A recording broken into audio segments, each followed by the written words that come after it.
Hi guys, James at Rampant Lion Reviews again for you today with another beer review. For this one, we are going to cross the Øresund once again, and we're going to go back to Copenhagen in Denmark and revisit somewhere that is definitely one of my favourite places in the world. So we're going to stick to the centre of the city today and go to the meatpacking district, which is very close to the central station, actually about 5-10 minutes walk, and we're going to have a look at another beer from Warpigs Brewpub. So this particular beer is called Smoldering.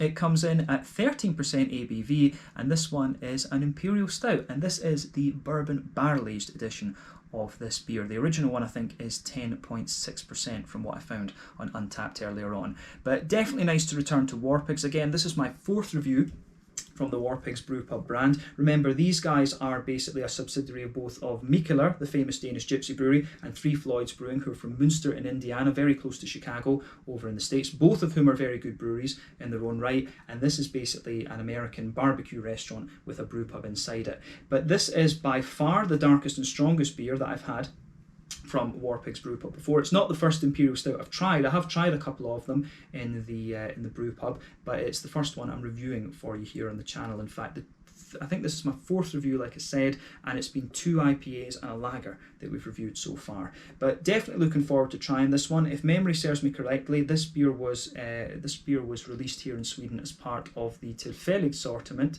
on the early in January of 2021, if I'm remembering rightly. It was a little bit more expensive, but it was one of these ones where I was just like, fuck it, why not? So yeah, definitely looking forward to trying this one. It's been a long weekend at work, so certainly needing this beer right now, and I hope that you guys enjoy my take on it. So let's see how we get on then. So as always with my reviews, I'll tell you a little bit about the brewery before we taste the beer. We'll also talk a little bit about Mikkeller and Floyds as well. But if you want to get straight to the tasting, just fast forward. All the usual links are in the video description below. That's the brewery website, the link to my other reviews that I'll do from Warpigs Brewpub. There's already 3 or 4 in there, but I'm sure we'll add more to that list in the fairly near future. But there's all the usual social media down there. If you want to see more reviews, do please consider subscribing to the channel. The whole channel, of course, has a geography-based tagging system, so you can go into the homepage and search for beer based on country, city, state, county, province, prefecture, whatever it is you happen to be interested in. Do check out the playlists of beers from different countries. There is one there for all the Danish beers that I've reviewed for you, and that's being added to very, very regularly because I live very close to Denmark and I love my Danish beers. And as always, please do get in touch and let me know some of the other beers and breweries that you guys would like to see me review, especially if you're watching in Denmark, because I know there's new breweries popping up over there all the time that I might not have heard of yet. But it's always great to hear from you guys that are watching the videos, and the support that you show the channel is hugely appreciated. So anyway, on to my brewery notes then to tell you a little bit about Warpigs Brewpub. So as I've told you before, Warpigs Brewpub was founded back in 2015, and it's in the old meatpacking district in central Copenhagen, about 10 minutes or so walk from the central station.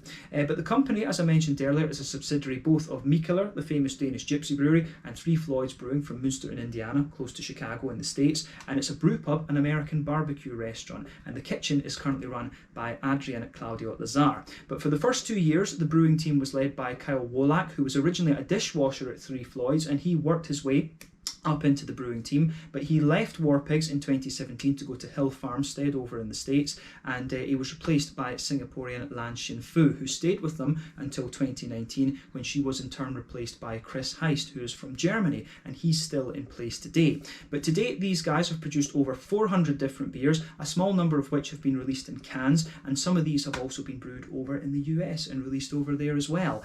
But Mikkeller, to tell you a little bit about the parent companies of this little brew pub, Mikkeller, of course, were founded back in 2006 by Mikkel Bjergso, along with a friend, and they operated for many years as a gypsy brewery, brewing their beers mainly down at the De Proefbrouwerij in Lochristenhoofd near Ghent in Belgium, but also in a couple of other places around the world. But in 2016, they took over Ale Farms Brewery in San Diego, and then they opened another brewery the following year in New York, and they also have their Bauhavn Blendery in Copenhagen as well, which is where they produce all their sour beers. They've got various bars and restaurants all across the world just now. I think the one that's furthest away is probably the Singaporean one, if I'm remembering rightly. But you know, there's Mikkellers in Tokyo, Seoul, Singapore. I think there's one in Hong Kong these days as well, if I remember rightly, and they've got 2 in Thailand, as well as things away over in Los Angeles in the States.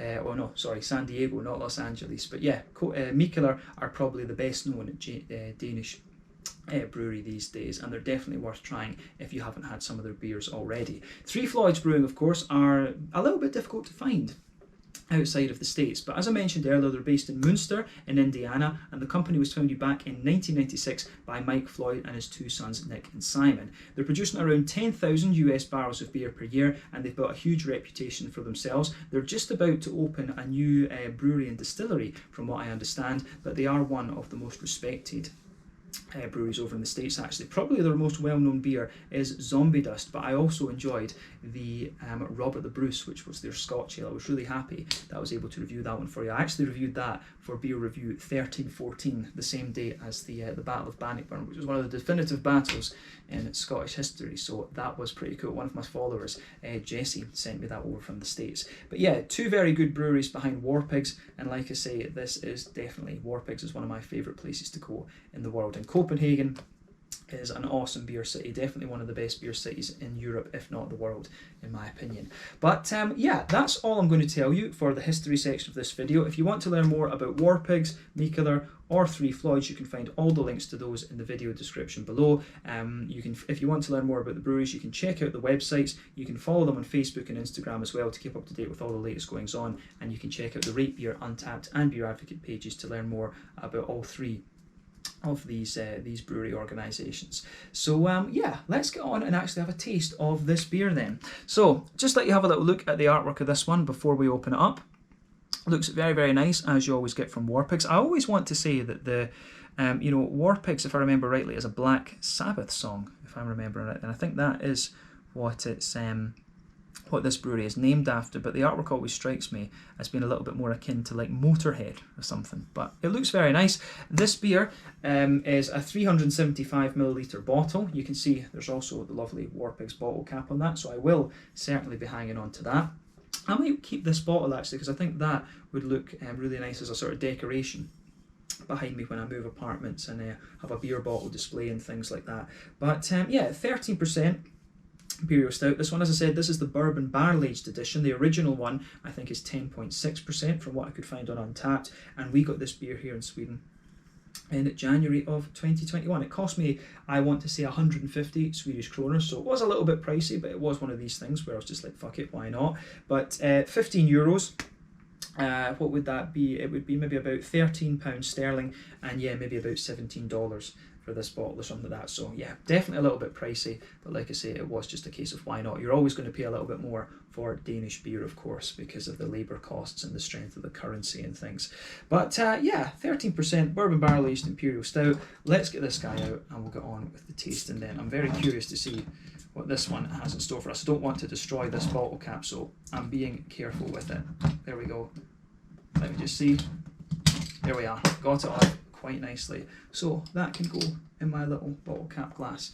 But yeah, let's get it out and into the glass then. And I'll tell you something, as soon as you open this bottle, you can smell, hands are getting shaky these days, getting old, guys. But yeah, you can smell that beautiful aroma out of this beer. So yeah, I actually wonder, it didn't say on the bottle where,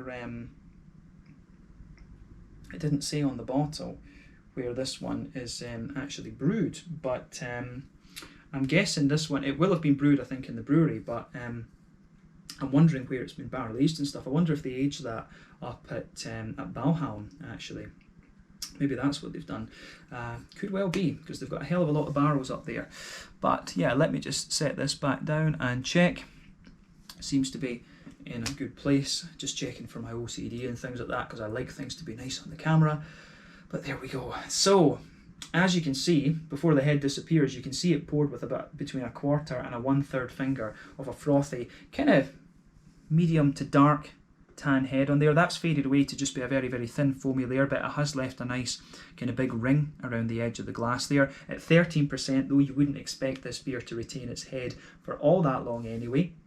But as you would expect from an Imperial Stout as well, it's poured a lovely, very dark, ebony kind of rosewood colour. Remember, the colour of your beer is dependent on a few different things. One, the type of malts that you use. Two, the length of your wort boil. The longer you boil the wort, the more the sugars caramelise, thus you get a darker colour of beer, but it is dependent mainly, in the first instance, on the type of malts that you use. Adjuncts and barrel aging, of course, are going to affect things, but when it comes to big imperial stouts like this, the barrel aging isn't really going to change the colour of the beer, and probably an imperial stout like this will have undergone quite a long boil, you know, 5 or 6 hours, something like that.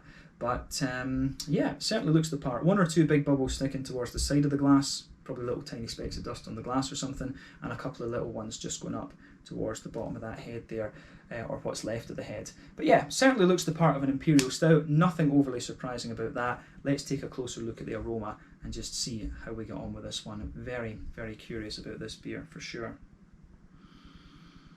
Oh, that smells absolutely beautiful. I think this is going to be a proper old school imperial stout actually, and that's one of the things I like about the brewpubs, the Warpigs Brewpub beers, is that they're a little bit more old school, and the lighter ones are nice and drinkable, but they've also got these big dessert kind of beers as well, which is great.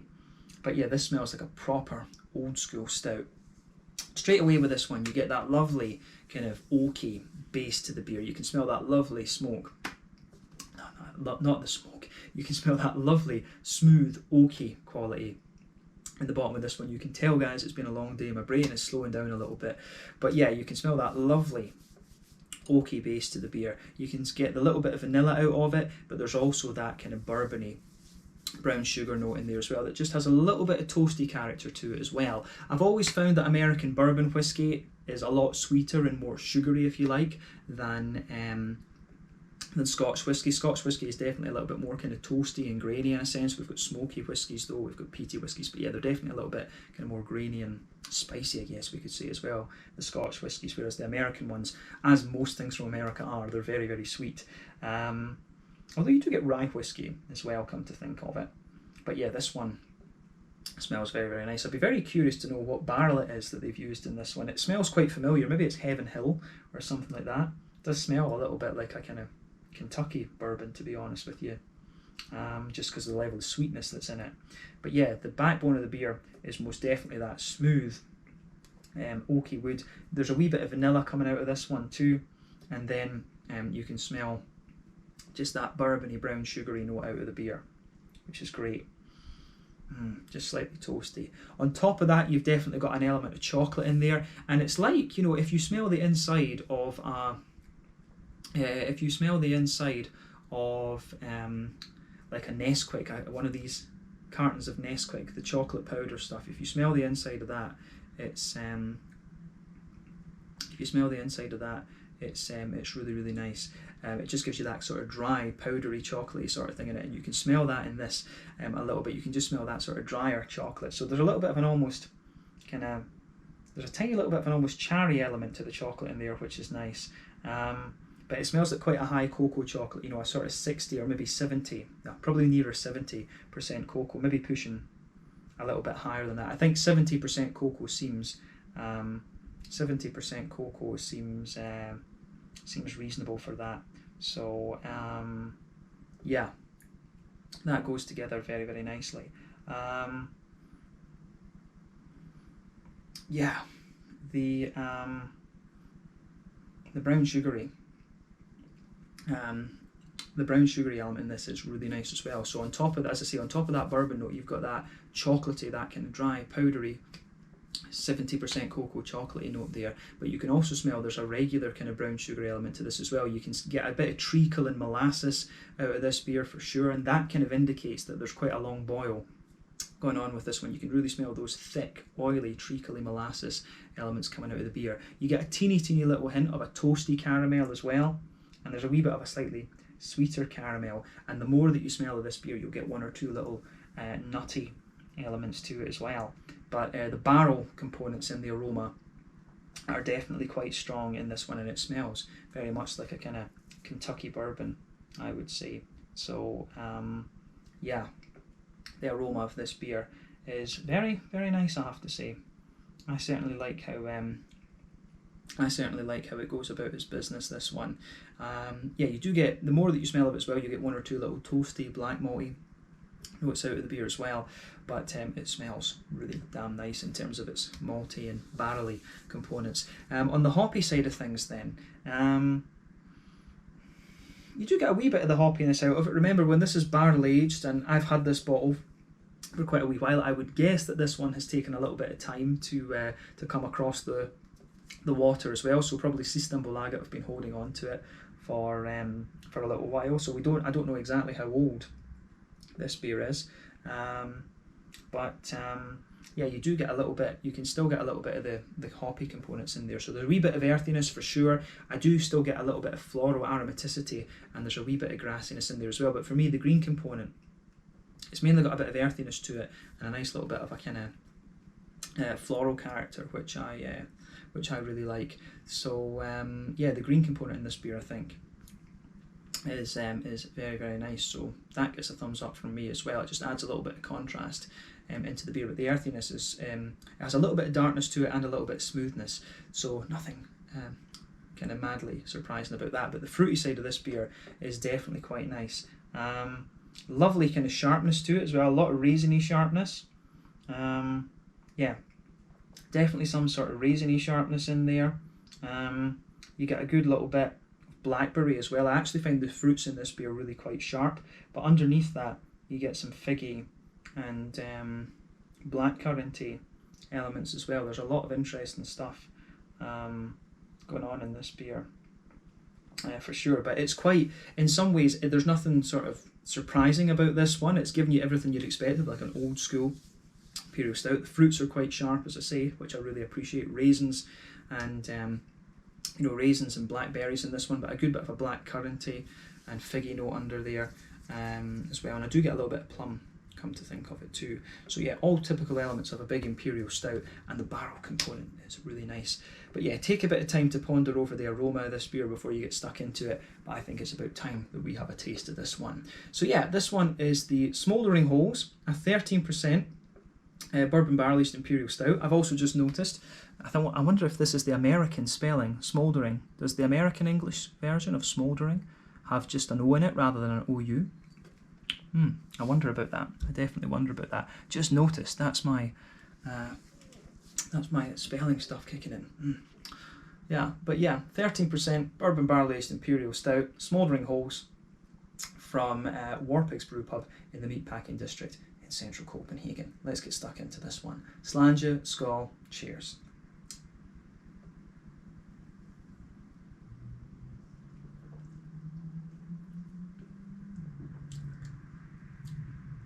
Ooh, that is a beautiful, beautiful beer. Yeah. Now I've not tried an Imperial Stout from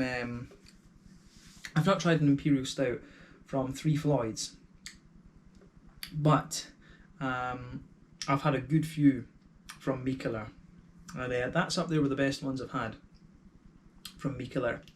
Tell you something, I did think at the time that this was a little bit pricey, but I was, as I say, just like bugger it, why not?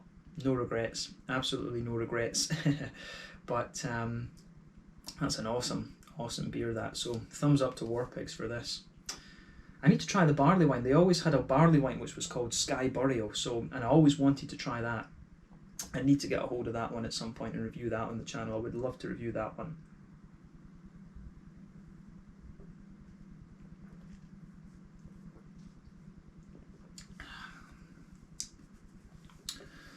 But that's just really, really nice. Properly old school, very, very smooth, just spot on. Absolutely spot on from Warpigs. Yeah, old school, bourbon barrel aged, just bang on the money. So let's try and break down the flavour of this one for you and describe it then. So the backbone of this beer is really interesting. I mean, straight away with this one you can feel that roasty, toasty black malt right across the middle of your palate there. The woody notes, the bourbon wood kind of sits on top of that, particularly in the middle of the palate. It sits on top of that and just smoothens the beer out. And it almost feels like the wood is just a little touch spicy. The wood comes across as very, very smooth and sweet in the aroma, but the beer's definitely got a little bit of a toasty, roasty, toasty kick to it, which I think I think Imperial Stouts, all Imperial Stouts need that. They need to let you know, yeah, this is an Imperial Stout. I do like a sweet stout every so often, but you know, I think I like the kind of roasty toasty ones like this. I think Nerd Brewing here in Skåne in the south of Sweden have really made me think about that over the last couple of months.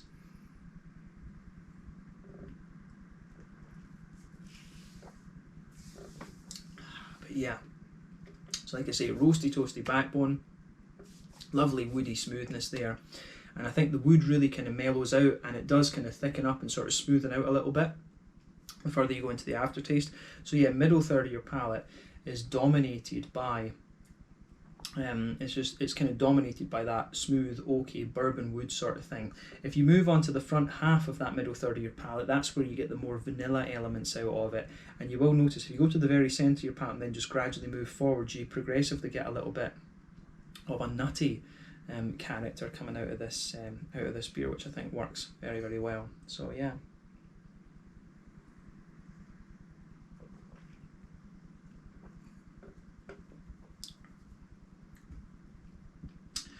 So yeah, it's lovely that.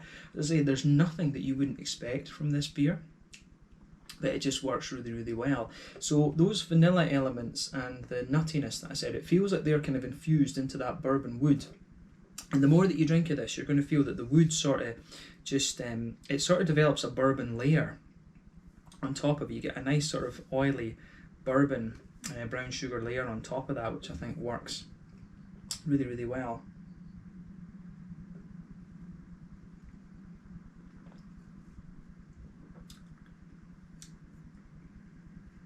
So yeah, that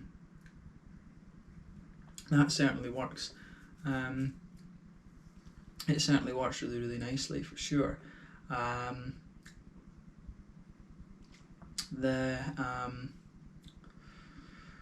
It does this beer. It does develop a little bit more kind of. It's interesting because in the middle of your palate you develop a little bit more of a smoothness, but kind of at the back of the palate it does develop a little bit more of a kind of roasty, toasty graininess there. But the oiliness of those bourbon flavors is really nice as well. You can just feel that kind of warming, sweet and oily brown sugary element sitting on top of the kind of woody elements to the beer and the roasty, toasty black malt in there. It's lovely. It really is lovely. On top of all of that though, that kind of bourbon sugar layer, that kind of just glazes over the woody element. On top of all of that though, that's when you get the chocolatey element out of this beer. So the chocolatey note you get out of this, it is, like I said, it's about a 70, maybe even 80% cocoa chocolate. It's leaning towards the dark side of things. It comes across a little bit dry, almost slightly charred, which is interesting. Not quite powdery in the way that I thought it would be from the Aroma. But yeah, it's definitely got a nice little bit of that drier, slightly charred chocolate. So yeah.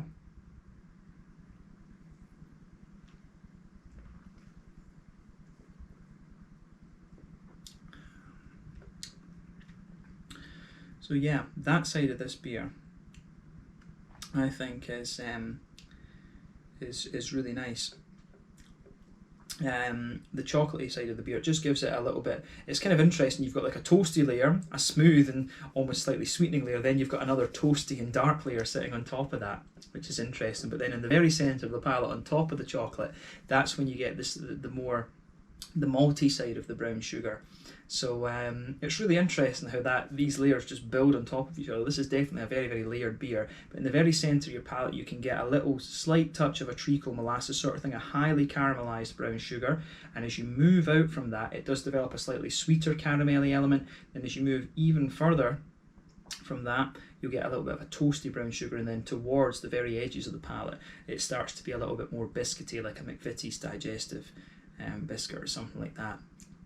So yeah, very layered beer, roasty, toasty, black malts, woody notes with the bourbon sugar and things in there on top of that, and then the sort of chocolatey elements from the malt, and then you've got the kind of brown sugary elements from the malt in there as well. It's really interesting how layered this beer is, but it works very, very well actually. And that's just the middle third of the palate we've talked about. But on the border region between middle third and back third of your palate, you do get a slightly more kind of bready note there. You can get a fairly thick little bready note to it, and a roasty, toasty, well-fired bread crust element to it. On the back third of your palate, there's a really toasty, grainy element there. There's definitely a nice well-fired, grainy element on the on that back third of your palate. There is a wee bit of breadiness in there as well, almost like a kind of very slight rye bready element to it. I don't think the bourbony woody notes don't really spread to the back third of the palate, but on top of that you do get that more airy, yeasty type flavour sitting on top of it. So yeah, toasty, well-fired black grains, a bit of a kind of bread crusty, brown, slightly brown, almost rye bready element sitting on top of it. Then you get these light, airy, yeasty elements to it. So the flavour is a bit taller on the back of the palate, and as you move further, as you start at the back, the height of the flavour is like this. Then as you move forward, it kind of gradually condenses down, but then as you reach the border region, it goes down like this. And then as you move further and further into the middle third of your palate, it really condenses down, and you've got a really nice dense layered flavour in there that I've just described for you earlier on, and that works beautifully. But yeah, flavours in this beer are just lovely. On the back corners of the palate then, we'll move on to the hoppy side of things. In the back corners of the palate, you do have a nice big earthiness to the beer. As you move forward from that, it does develop a little bit of a slightly herbal quality, and then as you push further and further forward, the earthiness does actually spread forward a good little bit, and then as you reach the front corners of the palate, it does develop a little bit more of a kind of floral aromaticity, which I really like. So yeah, you do get a nice little bit of a floral character out of this one. Then round the front curve of the tongue, it's a little bit lighter and grassy. So yeah, there's a little bit of a citrusy zestiness on the grassy side of things there as well. But remember, the longer that you keep this beer in the bottle, the more that the hoppy side of things is going to drop out. I actually don't know how old this beer is, as I mentioned earlier, but there's still a fair little bit of hoppiness to it. I think it's fair to say that for sure. But yeah, I can certainly appreciate that about this one for sure. So yeah, the hoppy side of the beer just adds a little bit more depth to it, which I think works. But let's focus on the fruity side of things. So as I always say, on that front third of your palate, that's where you get that nice oily bubble where the juicy fruity esters just roll their way out of the beer. Again, on that border region between front third and middle third of your palate, you can feel a little bit of a kind of yeasty, brown bready quality just building up there. But you do get a toasty bread crusty element in there too, and you can feel that the backbone, or the under layer, if you like, of that front third of your beer has a bit of a bready element to it for sure.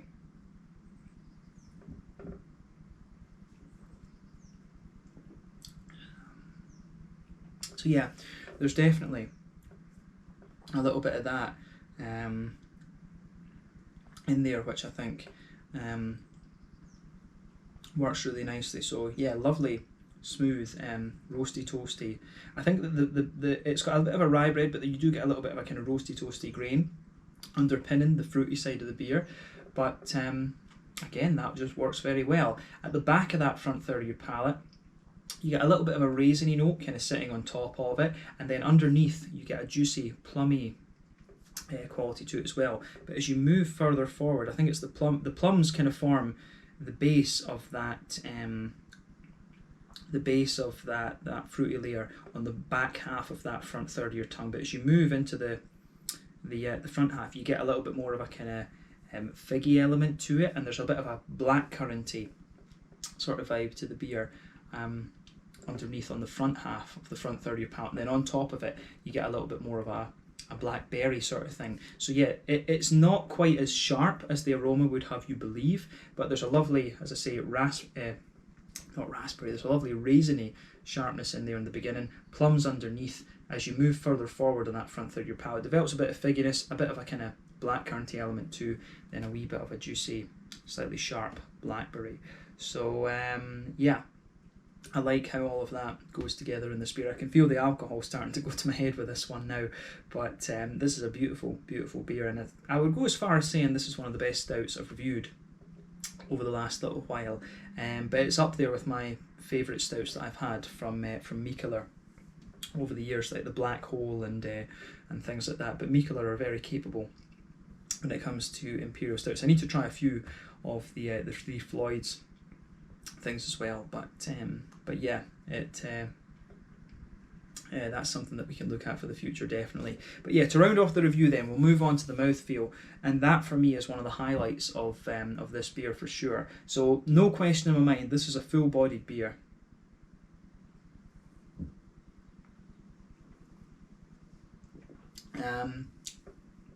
Yeah, full-bodied beer, but I would say midpoint and full body, definitely not the thickest, but you're always going to get that with barrel aging. Barrel aging, you always sacrifice a little bit of the mouthfeel to, you always sacrifice a little bit of the mouthfeel in essence to get all of these infused flavours, and I think it works.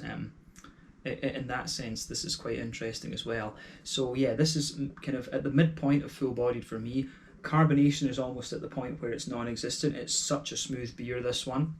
It does have an element of creaminess to it, but in terms of Imperial Stout, it has it spot on. It's a really lovely smooth beer with a good element of kind of toastiness to it. It has everything you would want from an old school Imperial Stout.